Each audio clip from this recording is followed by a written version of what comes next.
Bonjour, je vous propose de vous montrer comment fonctionne Antidote.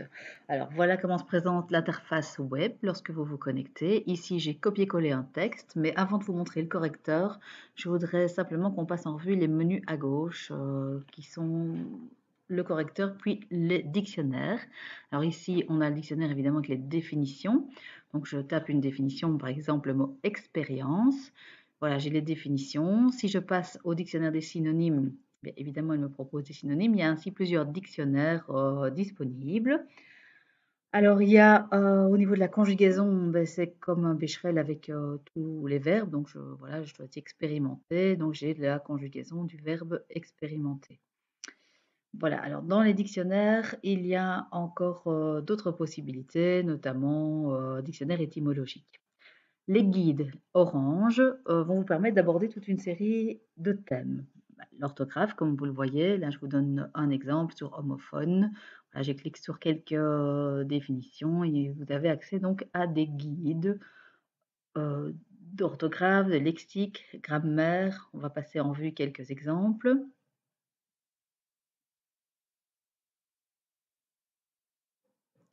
Voilà, donc tout ça, ce sont des référentiels auxquels vous avez accès grâce à la licence Antidote. Donc, indépendamment du correcteur orthographique, des outils tels que dictionnaire et guide qui sont des référentiels.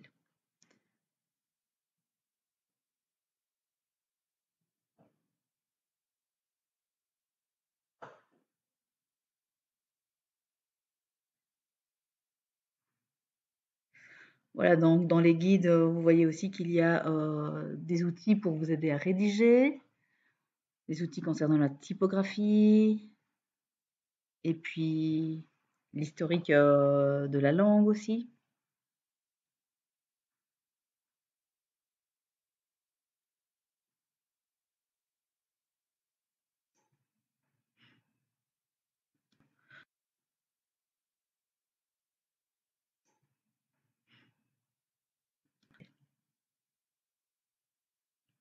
Alors on passe maintenant au correcteur, et donc voilà, dans le texte que j'ai copié-collé, Antidote repère des éléments incorrects qu'il souligne en rouge.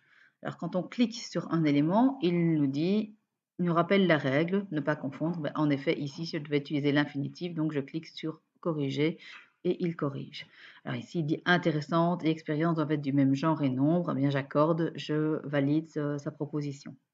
Choisis, pas d'accord, invariable parce que le complément direct est placé après. Donc ça va plus loin qu'un correcteur Word, hein, évidemment.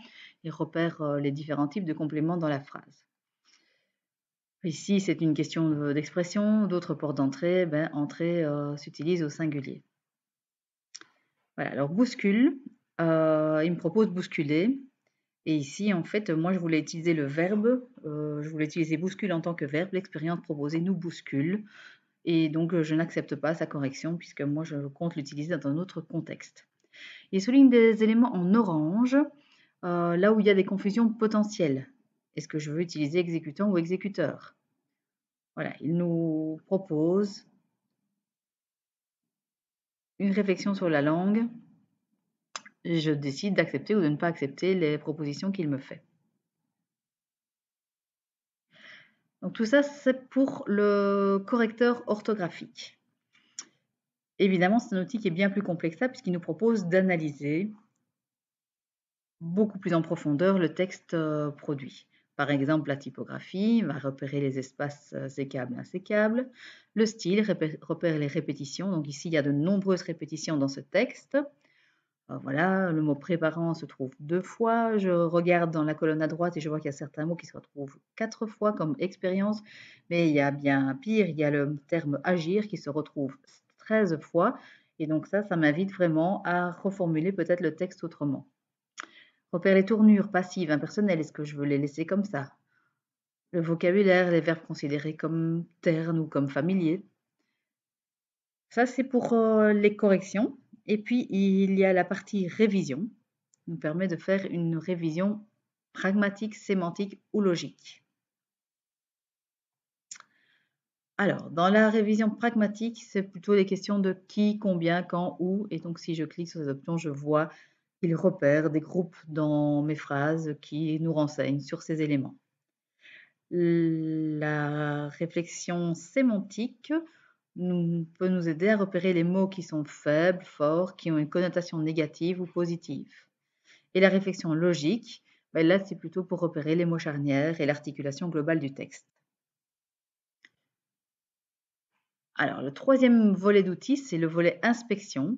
On peut repérer les genres des mots, ce qui est au masculin, ce qui est au féminin, par exemple. On peut inspecter des catégories aussi. Alors, toutes les catégories, nom commun, adjectifs, nom propre, déterminant, donc il permet de repérer tout ça. Donc ici, je suis dans les adjectifs, je peux repérer quels sont les qualificatifs, les indéfinis. Bon, il n'y en a pas dans mon texte a priori. Les verbes, mais dans les verbes, je peux repérer ceux qui sont avec auxiliaire, sans auxiliaire, donc c'est une analyse assez poussée du texte.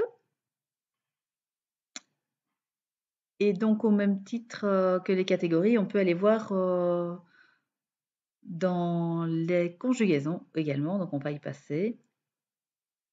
Je vais retourner voir dans les conjugaisons. Voilà, là je repère les verbes qui sont à l'infinitif, à l'indicatif, et plus bas je vois qu'à l'indicatif présent j'en ai 22, 10 à l'imparfait et 10 au passé composé, ainsi que 2 au plus que parfait. C'est l'occasion donc de vérifier la concordance des temps dans mon texte. Voilà, là on a fait le tour d'une série de catégories de l'inspection, et on peut repérer encore les fonctions, fonctions sujet, fonctions complément, épithète, attribut, à quelques exemples.